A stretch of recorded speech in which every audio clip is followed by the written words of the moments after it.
Daniel Jones, a.k.a. Danny Dimes. A.k.a. Indiana Jones. Dun, dun, dun, Dun, dun, dun, dun. Danny Dimes dropping a deuce on the Chargers yesterday. Sorry, everyone. But, hey, the Colts are real. The Chargers may be a little fugazi. We'll see when they get healthy. Right. But that was just domination. There were some garbage time points that made the game a little closer. It was 20-3, and it was night-night. But again, it's not over till it's over. No. But the Colts just are clicking. It's working. Jonathan Taylor back to being an elite running back. I remember it was 2022. Entering that season, he was the consensus number one fantasy draft pick. And, he kind of fell off after that. He has not this year. He's right back to where he was when he was at his best in 2021. And Daniel Jones, you got the resurgence. Everything is clicking. Everything is working. The defense is doing just enough.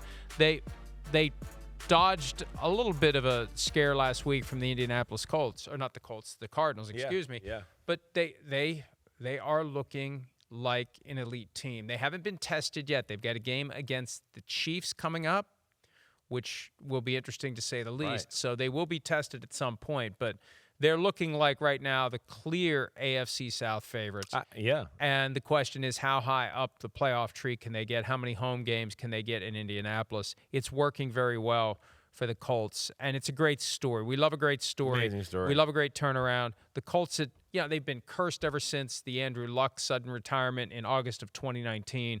They've been bouncing from quarterback to quarterback, and I really do think, we were talking about this last night, I think that when Daniel Jones chose to sign with that team back in March, I think someone gave him a wink nod, like, this is your job to lose. Like, we're ready to move on from Anthony Richardson. We just need you to do enough to justify making you the week one starter. And he did. I wouldn't be shocked there. I think anybody that could read the landscape of the NFL knew that, that was there to be had, right? With Anthony Richardson and a big year for Shane Steichen and Chris Ballard, the GM. They got to save their butts if they want to keep the job there. So yes, I'm sure he might have had a good inkling from the organization to go, listen, like, legit, it's wide open. We don't care that we picked him number 4. It's wide open. And then I'm sure he knew enough about Anthony Richardson and knew he was still young and raw, and he went, I kind of like that spot. Ooh, and they're a little better than everybody realizes. And I think that's what everybody, I think, is expecting for the Colts to fall off here. And it's like, no, the Colts are real, like you said. They're not going anywhere. The defense isn't like super dominant, but the defense for how they play is really good. It's kind of bend, don't break. That's what they do. They let up some plays in the pass game. You saw that yesterday. But they're kind of got that whole mojo going of, like, you drive and you score a field goal, we get the ball back and we score a touchdown. You drive and you get another field goal, and we drive and we go get a touchdown. And we're up 14-6 now. And that's where they're unreal. So that's what they got going. Lou Anarumo, he's got a good feel. He's very good in the red zone, so it's hard to punch it in the end zone. They got an interception in the end zone yesterday. Nick Cross in a big moment when they were up 20-3, I believe.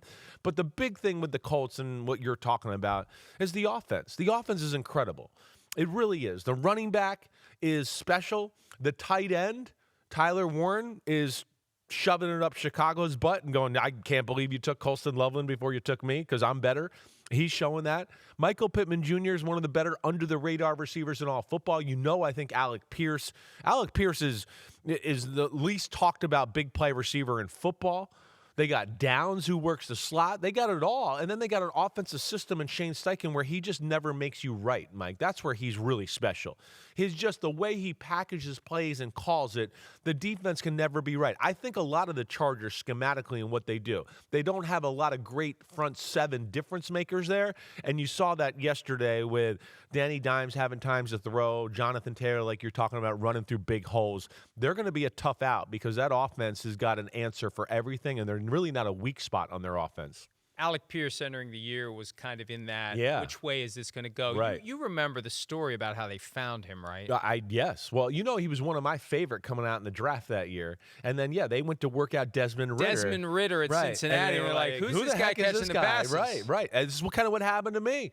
I was kind of watching people in Cincinnati, watching things. I got to the receivers. Oh, let me check this guy. Oh, man, white receiver. He can't be that good. How fast can he really be? I'm watching. I'm going, oh, my gosh, he's running by everybody. I'm watching him against Alabama. And I think even Patrick Surtain was on Alabama that year, if I remember right. And I'm going, oh, my God, he's even running by him at times. Like, this is real. So, yeah, they have a little bit of it all to work there. And then the offensive line on top of it that can protect. They're smart. They're versatile that way. And the big thing is Daniel Jones has the mental capacity to do all the things Shane Steichen wants at the line of scrimmage. So now, therefore, we're seeing the full Shane Steichen assault playbook, and they're borderline unstoppable on that side of the ball. Hi, it's Mike Florio. Thanks for watching PFT on YouTube. Hit subscribe for the latest news and analysis from Pro Football Talk.